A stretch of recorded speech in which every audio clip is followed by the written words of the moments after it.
You're listening to a Frequency Podcast Network production. He's in the building!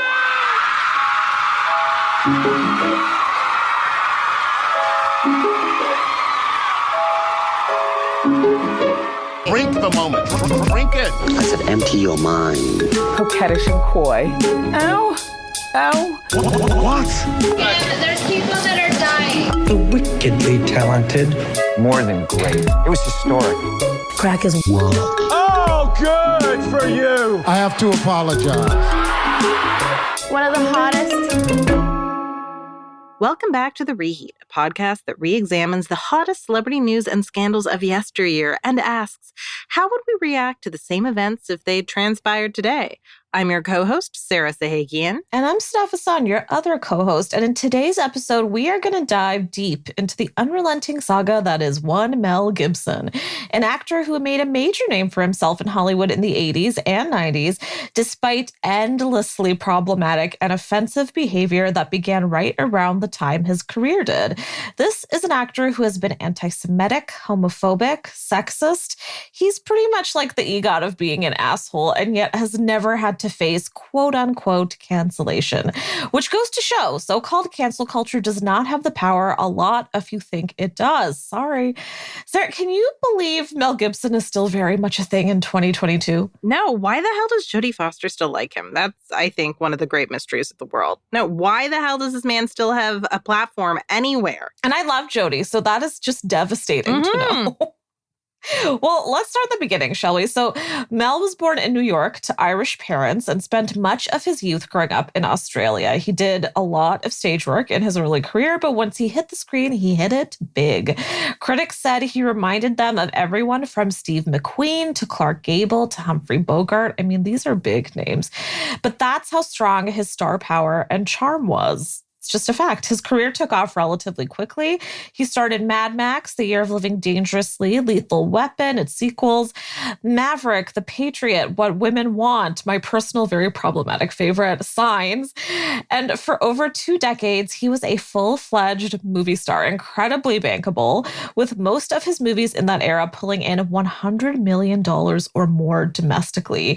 And he could pull off playing the lead in historical and action epics and romantic comedies. That's pretty rare. They also all resembled his brand. Big, brash, bold, aggressive. He kind of had a thing going. He was a little bit like Chris Hemsworth with maybe a little bit more skill. Take that back. I'm so sorry, Sarah. I mean, come on, of the time. He was also people's first sexiest man alive in 1985. That's a hell of an endorsement. Okay. And he was also Forbes' most powerful celebrity in 2004. And when it came to his personal life, from 1980 to 2011, he was married to Robin Moore, and together they had a whopping 7 children. At the time, this was considered one of the longest-lasting Hollywood relationships. And Robin was with him up until his public image began to fall apart. He often credited her for staying by his side through endless trouble. Now, I'm pretty confident most of us have at least one Mel Gibson movie we loved. I already said mine was What Women Want, which I would probably come to regret. I also loved Signs because I am a M. Night Shyamalan apologist for life. And so I'm just curious, Sarah, what would that be for you? And this is, of course, despite everything that's gone on. You've got to have one, I'm sure of it. I guess if I had to pick, I'd pick Braveheart. I mean, my mother's family is Scottish, so, you know, it seemed kind of cool, like I was learning about my heritage. I don't know how historically accurate the film is, and also even in Braveheart, I never found him handsome. I never understood him as a sex symbol. But overall, I feel like it's a good movie. Yeah, I mean, that was a huge one for him. And listen, before all of this shit happened, I did find him very attractive. I hate to say it now. But here's the thing. He was very popular. I mean, that's a fact. Those are movies that I still even go back and watch. And this is a question we ask a lot in our episodes. But is it okay for us to like those, knowing what's happened since? What do you think, Sarah? Listen, life is hard. If it makes you happy to watch Signs or Braveheart or What Women Want or any of these movies, I'm cool with it. I would try to watch it in a way that doesn't give him any money. Yeah. I think that there are ways to get around that. Many people participate in the creation of a movie. There's the crew, there's the rest of the cast, there are the writers, there are so many people involved that the fact that one person is awful, I do feel bad for the rest of the people who their work is kind of tainted by association when they might even have been victimized by his temper too, right? So in some ways, I do think that it's almost a tribute to the people who had to suffer by working with this person to keep watching their work and to understand that what he did was horrible and not venerate him, but to respect the rest of the project and to view it as an art piece that can still have some degree of relevance. Yeah, I think that's perfectly put. If that piece of art makes you feel good, you are more than welcome to go ahead and watch it. It doesn't mean that you support what he's said or done over the years. That's just a fact, and that's okay. Now, if you ever take a look at Mel's history or his resume, you'll notice a significant gap from 2003 to about 2011. During that period, his personal and professional life hit what we can best call a speed bump, and it had him effectively blacklisted in Hollywood, with Mel really only working low-budget, small studio films, including delicious titles as Get the Gringo, Bloodfather, Boss Level, The Expendables 3, and Daddy's Home 2. It was not good. It was not good, Sarah. But why did it happen? Well, thanks to an infamous DUI in 2006. Here are the details if you are in need of a refresher. Now, on July 28th, 2006, Mel was arrested by Sheriff's Deputy James Mee of the LA County Sheriff's Department for driving under the influence while speeding in his car with an open bottle of tequila on his lap. According to the arrest report, Mel grew aggressive and enraged when the officer wouldn't let him drive home and said to him, quote, "Fucking Jews. The Jews are responsible for all the wars in the world. Are you a Jew?" End quote. Now, the man was Jewish. Mel didn't really actually know that in the moment. And he also later referred to a female officer at the station as, quote, sugar tits, which I'm sure a lot of you will remember as the word of that year. Now, that arrest report was leaked to TMZ, naturally, and soon after, Mel apologized in an interview with Diane Sawyer, saying it was a, quote, moment of insanity. Here's a brief clip. Are those anti-Semitic words? Oh, yeah. Yeah. Absolutely. Sounds horrible. And I'm ashamed of that. That came out of my mouth. And I'm not that. That's not who I am, you know. We have a world in which alcohol is used to excuse behavior. It's always, alcohol is used to kill pain. And it is no excuse, by the way.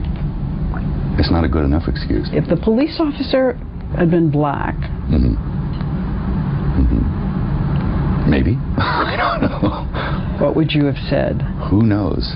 I'd have to get loaded again and tell you, and then be in those conditions again, because it's unpredictable what's going to come flying out. Sarah, please tell me your immediate thoughts, because right now, I mean, none of you can see it, but she's got a big expression on her face. This is actually bizarre, but the person he reminds me of is our deceased mayor of Toronto, Rob Ford. Remember the interviews he did when he was having the height of his sort of issues and scandals, where he basically kind of tried to excuse everything he did, including talking about how he had more than enough pussy to eat at home on his substance issues. Yeah. He had a lot of problems with substance issues, but he was kind of unapologetic about it. And I remember, I think Doug was actually in the interview too. They did an interview with Matt Lauer, whom I friggin' hate. Yeah. Matt Lauer was actually asking him hard questions about, like, can you be the mayor and constantly be using these substances? And then they were like, well, what about you when you're loaded, when you're drunk? Like, they just weren't really admitting wrongdoing and were just treating substances like the reason for everything. And substance issues are totally real. Substance use disorder is a disease like any other, but in that way, just like, because it's a disease, just like cancer, just like pneumonia, good people can get sick with that condition, and so can really shitty people. And when really shitty people get that condition, they often try to use it as an excuse for every awful thing they do. Yeah. And it's not an excuse for being a horrible anti-Semite and implying that you might have said something super racist against Black people too if the police officer had been Black. Like, that just sort of like, remember when Ivanka Trump tried to defend her father by saying that he discriminates against everyone? Oh, he doesn't hate any specific groups. He hates everyone. He hates everyone, right? So it's equal. It's not a prejudice if he hates everybody. That's not a friggin' defense. And it's what is with men of this generation of being like, yeah, but I'm horrible to everyone, and so that makes me okay. Like, what is with them? I mean, perfectly summarized. Amen. And please, men, do not do this. It actually makes you sound much worse. We can read between the lines. Now, while Mel did apologize for the incident throughout that interview, and I have to say, I don't love Diane Sawyer most of the time, but I love that stern voice. She's like an angry parent with him. Mel insists he isn't at all anti-Semitic in the interview and carries no bigoted views. He keeps insisting that they just poured out when he was drunk, and anyone who can't understand that simply doesn't understand alcoholism. Okay. Well, that's obviously a tough statement. He also said that he wanted to meet with Jewish leaders to help him, quote, discern the appropriate path for healing. What? And after he explained that the words may have come out of him because he had been recently ruminating on the conflict in the Middle East. What? None of it makes sense. And it also all added fuel to the fire because his 2004 film, which had come out 2 years before, Passion of the Christ, I don't think any of us can forget that had already been criticized for its depiction of Jewish people as bloodthirsty villains, keen and hell-bent on killing Christ. Yeah. Now, after his arrest, Mel's publicist said he entered rehab to battle his alcoholism, which he admitted had been going on for many years and in fact began when he was just 13 years old. He also had admitted that he had severe anger issues throughout his entire life. In a Vanity Fair 2011 cover profile, which I just want to add, does oddly defend him throughout the story. It also doesn't take very kindly to those who called him out over the years. But anyway, now in that piece, a few directors he's worked with over the years note that they never even knew he had a drinking problem. Gillian Armstrong noted, quote, addicts are very good at hiding their addictions. And Kim Winther said, quote, he deflects. He never talked about his personal life, always talked about everybody else. And Lethal Weapon director Richard Donner, who was a close friend of Mel's, said he was shocked to learn the actor was drinking 5 pints for breakfast before shooting. And that, quote, there's a lot of anger and hostility under Mel's surface. Now, the magazine also noted that a week before auditioning for 1979's Mad Max, Mel got into a fight at a party that left him with a broken jaw. The only lesson he learned, he said, was, quote, if anybody even looks at me sideways, I'm cracking first. Just devastate him. And don't get him once, get him a few times. Make sure he can't get up and do anything to me. This isn't the first time he was, I'm just going to be honest, an asshole.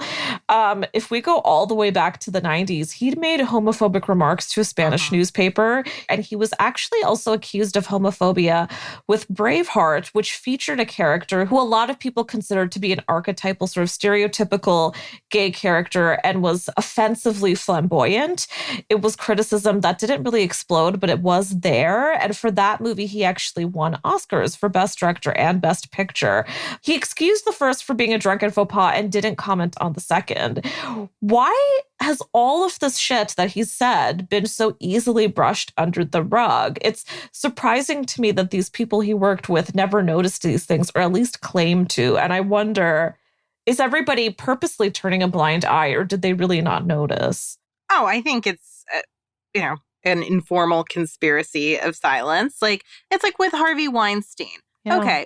Look at all of the male superstars he worked with. Brad Pitt actually knew that he victimized women because he intervened to protect Gwyneth Paltrow. So that's somebody who actually knew that. I hate Brad Pitt. But this is just another reason. Like Matt Damon, George Clooney worked with Brad. These people talk. You don't think that it ever came up, but he was powerful. He was influential. And it's a similar thing with Mel Gibson. He made a lot of money for the industry. In some ways, he was too big to fail. As you said, his movies, many of which were not that good, easily earned over $100 million. The film industry for years has made excuses for its biggest stars and covered things up. And their co-stars often are afraid to speak out because they know that their bosses, essentially the studios, the big producers, will be upset about destroying the reputation of a golden goose. So no one really gets to say anything. And then why would Vanity Fair make excuses? Well, they want access to those stars. They want to do interviews. They don't want to piss off the publicists, the studios. So I really do think that everybody at least suspected he was horrible. But they had this incentive to cover it up so that they could all keep their jobs. And on one level, I relate to that. If you're a small cog in the Hollywood machine and you're just trying to keep your job and earn your living. But for the more powerful people who might have been able to step in, like, they are complicit, and I do blame them. I think you're totally right. And I think also this was part of his brand, right? I mean, he was this sort of brash, bad boy type. I don't even like using that, but I mean, it was his whole personality. So I'm assuming a lot of the people he worked with and also just audiences would kind of see this as, oh, that's just who he is. That's fine. He doesn't actually mean anything by it. That's why we actually love him. It's like these kind of funny quirks. Now, bigotry is not a funny quirk, but I think this was also a different time where we were really sanitized as audiences. Unless you were picking up Vanity Fair and someone who was very keen on knowing what's happening behind the scenes, you didn't really know what he was saying before this incident in 2006. So I don't know. I agree with you. I think a lot of people were choosing to just ignore it and excuse it. So Mel's career continued to flatline for several years at this point, and his name became more associated with his anti-Semitism than his films. Still, many in the industry insisted he be forgiven, including close friends, as we said, Jodie Foster, Whoopi Goldberg, and Robert Downey Jr., all of whom I love, so that's devastating to know. Now, after the DUI in 2006, WME chief Ari Emanuel wrote an op-ed for the Huffington Post saying, quote, "People in the entertainment community, whether Jew or Gentile, need to demonstrate that they understand how much is at stake in this by professionally shunning Mel Gibson and refusing to work with him, even if it means a sacrifice to their bottom line." Now, that op-ed really traveled and it really hit people hard in the industry, but I don't know how much of a difference it made. But things reached an all-new fever pitch in 2010. A year before, Mel's wife, Robin, of nearly 30 years, filed for divorce, and the settlement was said to be the highest in Hollywood history at over $400 million. The couple reportedly did not have a prenup. Get a prenup, guys. Now, soon after, he began dating Oksana Grigorieva, with whom he shared daughter Lucia. But the relationship was incredibly ill-fated because in July 2010, he was recorded making an incredibly abusive phone call to her. Here's a brief clip. Brace yourself. I don't work around in tight clothes. I stay at home for most of the time. Public, and it's a embarrassment to me. You look like a on heat. And if you get raped by a pack, it's your fault. All right? Because you provoked it. You are provocatively dressed all the time with your fake boobs you feel you have to show off in tight outfits and tight pants and stuff. You see your from behind. And that green thing today was enough. That's provocative. Okay? So just to be clear, as that is a brief bit of the call, in the entire duration, he accuses Oksana of lying and embarrassing him, slut shames and objectifies her. He's racist and sexist, and accuses her of being a terrible mother who does not love him or their child, who can actually be heard crying in the background. He calls Oksana a whore, a bitch, a cunt, and a gold digger, and says specifically that if she got, quote, raped by a pack of N-words, she would be to blame. I want to make all of this clear because this recording is beyond inexcusable and offensive on so many different levels. Oksana, who remains calm and quiet through much of it, was hit with this tirade after bringing up to Mel an incident in which he allegedly hit her so hard that he broke her teeth while she was carrying their daughter. He goes on to say that she deserved it and has been living a gravy train life, and that, quote, "I'm threatening, I'll put you in a fucking rose garden, you cunt. You understand that? Because I'm capable of it. Get a fucking restraining order." For what? What are you going to get a restraining order for? For me being drunk and disorderly? For hitting you? End quote.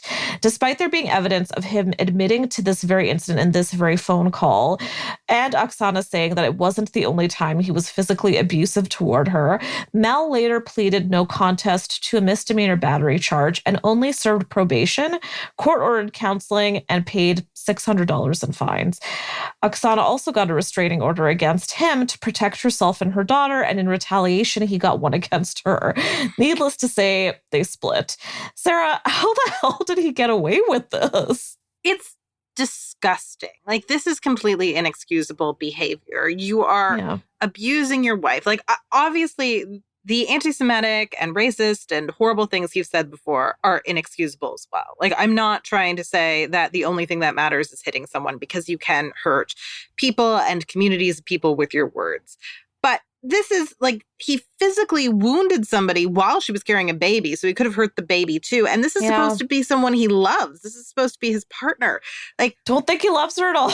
No, absolutely. It's just inexcusable. It shows you can't just write all of this off as I was drunk, right? Like, this is a pattern of behavior that is getting more and more dangerous, more and more threatening. And he threatens to kill her. Like, he actually, and he doesn't just sort of slip up and say it. He explains that he's capable of it. He really puts a fine point on his plan to kill her. Yeah, and Oksana was not a name, you know? No. She still is not somebody who's famous by any means. And he kind of had that over her. And if you listen to that clip, if you even read the transcript, it's so frightening. And he's so vicious. And I do want to add that he was allegedly sober. He never said that he was drunk at the time. He actually didn't use that as an excuse in this instance. Oh, wow. This is one of the more upsetting moments in his timeline. And the fact that it was a huge story at the time. I mean, I remember the way the world exploded talking about this, and yet nothing came of it. It says a lot about also the way domestic violence stories are handled and the way men do sometimes have an upper hand just because they're a name. He said it in the call. He doesn't deny it. Yeah. Now, before we dive into so many more of Mel's faux pas and forgivings, let's take a quick break, shall we?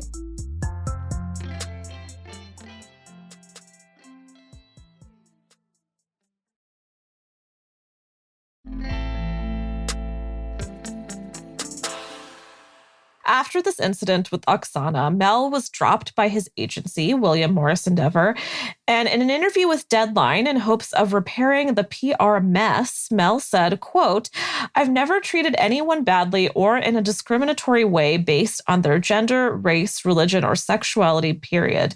I don't blame some people for thinking that, though, from the garbage they heard on those leaked tapes, which have been edited. You have to put it all in the proper context of being in an irrationally heated discussion at the height of a breakdown, trying to get out of a really unhealthy relationship. It's one terribly awful moment in time, said to one person in the span of one day, and doesn't represent what I truly believe or how I've treated people my entire life." End quote. Make of that what you will. Now, shortly after, Jodie Foster enlisted him for a comeback, casting him as the lead in her 2011 film, The Beaver. It flopped. It was not very good. But it also started to warm him up again to audiences and Hollywood. We can thank Jodie for that. Now, when he took up a lead role in Daddy's Home 2 alongside Mark Wahlberg, what a duo. What a winning duo. It's worth noting that Mark Wahlberg is repped by Ari Emanuel, the very same person who wrote that Huffington Post op-ed just years before against Mel. And I think this is a great example of the way that Hollywood's so-called cancellations are often very short-lived when it comes to bankable movie stars. I mean, this man had such a moving op-ed that changed so many people's minds, and he took it back in years. I mean, it's ridiculous. Now, in 2016, it came Mel's true comeback, one that might have you wondering if he had ever really been blacklisted. He directed the massive World War II epic Hacksaw Ridge, starring Andrew Garfield. It was one of the biggest films of the year. It picked up 6 Oscar nominations, including for Mel's directing, and it won 2. It also won rave reviews, along with a standing ovation at the Venice Film Festival, and it grossed a whopping $164 million worldwide. Just to put that into perspective, that was 4 times what it cost to make. And it proved that all these years later, Mel still has a ton of power when it comes to profit. A Hollywood Reporter article at the time declared he was, quote, "no longer persona non grata," and that the movie had allowed his reputation to, quote, thaw, and that it granted him a forceful comeback. What a way to put it. Sue Kroll, president of worldwide marketing and distribution at Warner Brothers, even said, quote, "I've known Mel for many years and his talents as a filmmaker are undeniable. He is a gifted storyteller and has created some really exceptional films." Meanwhile, Hacksaw Ridge producer David Permute, who is gay and Jewish, said while he was hesitant to work with Mel, he soon changed his mind, explaining, quote, "He's not the person some people interpret him to be on the surface. Ask anyone involved with this film. Above the line, below the line, they all revered him. The crew would lay in front of the tracks for Mel. It was an amazing experience and a learning experience for me because I got to know the man whom I never really knew." I think Mel has been misunderstood by people who may not know him, but nobody can take his talent away. Ultimately, I think time heals. Sarah, does time indeed heal? No, not everything, especially if you haven't done anything to atone. I mean, what has he done to atone for sowing the seeds of hatred against marginalized groups, for hitting the mother of his child and possibly traumatizing the child who was there and witnessed it? Like, no, that is BS. The way he's being described here, he sounds like a charming sociopath, right? Like somebody who can turn it on when he needs to, when it's in his interests, and can get you on his side. And it is very easy to be manipulated by these people. And, you know, probably a lot of movie stars are charming sociopaths, right? Like that. Yeah. You know, it's a competitive industry that's probably gives you an edge in making it. I'm not saying they all are. I'm just saying he's probably not the only one, and he's definitely not the first. God, I totally agree. I also just, you know, these people are talking about him as if he's a god, and I don't think that's an exaggeration. I mean, this man, David Permuth, the producer, he completely redeems him in every way. He couldn't be more effusive. And I think you're right. I mean, because it's not just the fact that he's so charming and he's so kind on set. I believe that he is because, listen, over years, there's been so many reports of cast and crews who've said that he's amazing to work with. He's so kind. People couldn't even tell that he had a drinking problem. Only his closest knew that he had anger issues. So I believe that to a degree, but I also think it's very strange to me when people can forgive and forget what's happened in the past. But also, I mean, one thing that I just wanted to add is the date 2016 is also interesting because at this time, Donald Trump was very much running for president, and the media was normalizing him and his hateful beliefs. So the bar had been lowered, and it was a great time for hateful people like Mel Gibson to make a comeback. He was in some ways the perfect celebrity for the Trump era, right? I mean, everyone was obsessed with all these white guys who, quote, said what they meant, right? And spoke their truth. No one says what they mean more than Mel. I do not like what he means. I hate it, but that man does not censor himself, at least. I mean, maybe on set sometimes, but when he's angry, he's a very clear communicator. Yeah, and actually he even made headlines when he saluted Trump once in an event. So there you go. You're not at all wrong. And the majority of the audiences who go to pay Mel are older. They don't even know about cancel culture. And if they do, they think it's bullshit. They're right wing. They're more conservative. So it's not me or you, which is why we didn't go see Hacksaw Ridge. But he's maintained that same fan base for quite a bit of time. These people rely on him as a movie star. So he's certainly serving their interests. Let's put it that way. Now, by this point, Mel also got new representation. So he was officially back. There's no denying that. And he was represented by the very esteemed CAA. He also has currently over 10 projects in the works. He's set to direct Lethal Weapon 5 after the blessing of late director Richard Donner.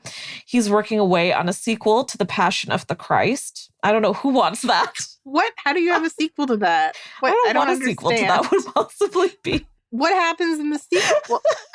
Okay. I'm just confused about the concept for this movie. I don't even want to know. He's set to star in the John Wick spin-off series, The Continental on Stars, which, I want to note, was backed by Lionsgate, which has actually been a company that Mel has worked with numerous times over the years. So they really bank on him, literally. What I think is interesting, too, is that very few journalists have asked Mel about his transgressions and ultimate redemption since Hacksaw Ridge. And when they have, there seems to be a lot of unearned sympathy in those conversations. For example, here's Mel speaking with Peter Travers and happily discussing how the past is very much the past in a 2016 interview. We're all going to have those moments, and it's being able to stand strong on that wind, you know. Well, you had that moment. You had that 10 years ago. Oh, yeah, sure. This was a big deal where after Apocalypto comes out, you get the DUI. Oh, yeah, all that stuff. Yeah, but what? Yeah. How do you rise above it as you have? Well, you have to, because it's like like a tsunami of crap that hits you, all of a sudden. And I'm on 8 double tequilas in the back of a cop car having a nervous breakdown. I said some stupid and it's like, you wake up the next day and like, and it's like, I made all the necessary mea culpas and all that sort of stuff. But 10 years is a long time to think about that. So you can't dwell on it. You got to just move ahead, do the work, and get better. And quite truly, if you're branded as some kind of hater or something, I've never had an action that sort of supports that theory. It is so hard not to cringe hearing Peter giggle and make Mel sound like a heroic phoenix rising from the ashes. And Mel himself makes it sound as if everything that happened was so funny that it's no big deal in history. And if you listen to that entire interview, bless you, because it's tough to get through the way that they kind of joke around about the things that happened. And Mel clearly feels like he's moved on. And why not? Because that movie did so damn well. Why shouldn't he feel that he's been fully redeemed? Sarah, I gotta ask, and this is our line of work too. We know people like this. Why do some journalists behave this way? What's in it for them? I completely excuse away journalists who go easy on someone like Mel, but there definitely is a power differential for most journalists when it comes to somebody like a Mel Gibson, right? Yeah. I mean, Diane Sawyer went after him, but Diane Sawyer is a superstar. So I do think like a lot of this is there are these systemic issues in the entertainment industry, and entertainment journalists like are part of this industry and are a low-ranking part, and they have to maintain their relationships with the PR people. Sometimes they have to do a certain interview to get the other interview they really want. They don't want to alienate the studios. So I don't know. Like, I think on some level, it's hard to say individuals need to be held accountable for not holding Mel accountable when it's the entire system that's to blame. Yeah. Maybe that's a cop-out, like maybe I'm being too generous, but that's how I feel about this situation. No, I think you're right. And I think it's complicated. I have such a bone to pick with what journalism has become in terms of celebrity profiles and interviews over the last 5, maybe to 10 years. It's so sanitized.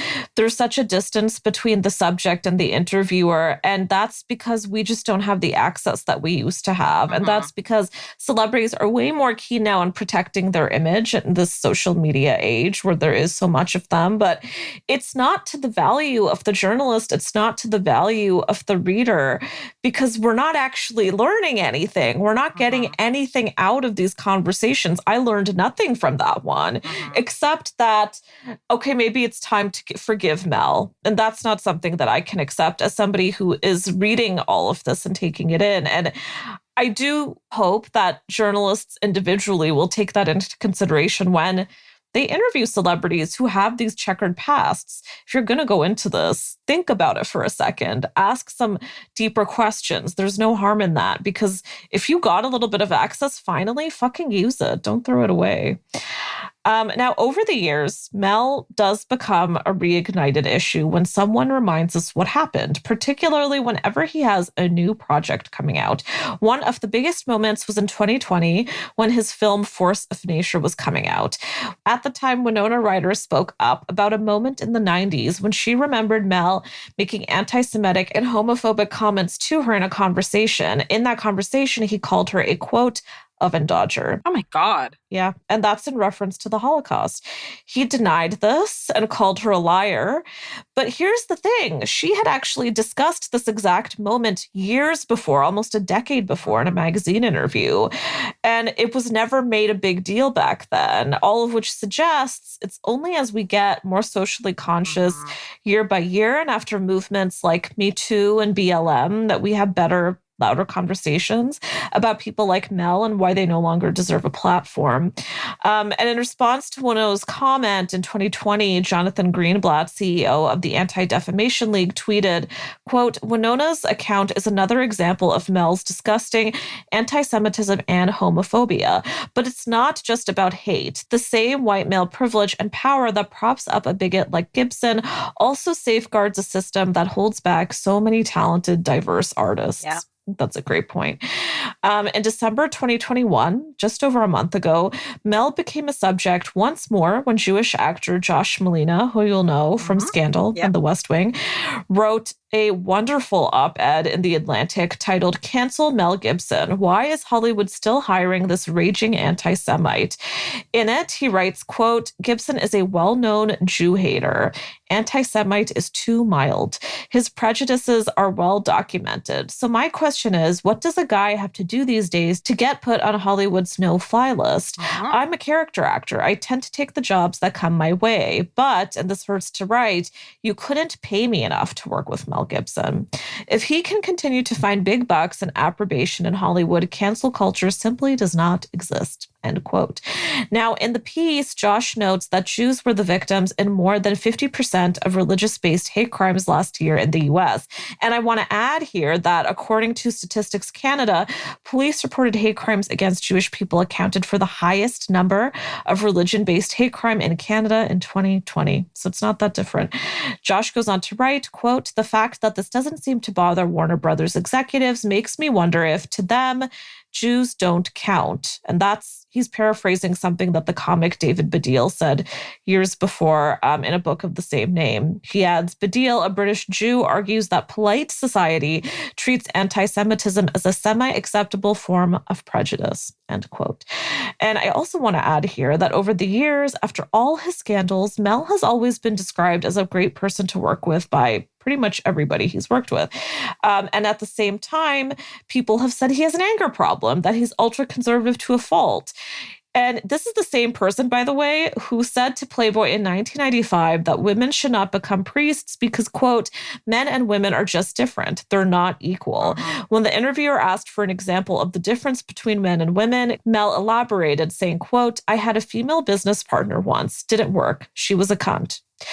Now, he's talking about women that he's worked with. He's worked with quite a number of female directors, which I will say is rare for a male actor, but it's hard to swallow when you know this is how he feels about working with women. But still, all those transgressions are hidden by the fact that he's profitable and he's supposedly very pleasant to work with. Sarah, how do we process all of this? I don't think we can process this. This is a person who makes no secret about the fact that he just straight up hates women, right? He hits them. He thinks that they are hard to work with, that they're not equal to men. And then when he gets even a little bit drunk, he says incredibly offensive things to, many communities.